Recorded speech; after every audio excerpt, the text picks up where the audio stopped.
Okay, this is going to sound melodramatic and sappy, but an episode like Bart the Lover is one of those that reminds you how important Edna Krabappel is to the series.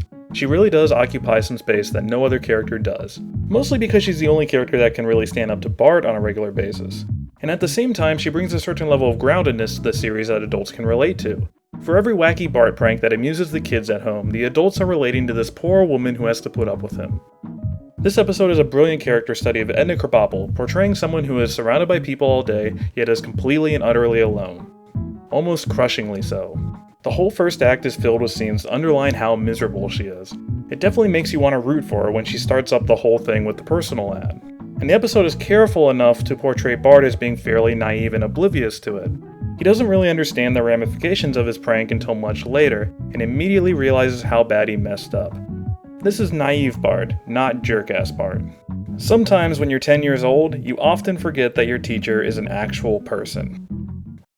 I realize I've run out of time, but screw it. It's impossible to talk about this episode without mentioning the amazing performance of Marcia Wallace. I talked about Edna's groundedness earlier, and I think Marcia Wallace contributed a lot to that.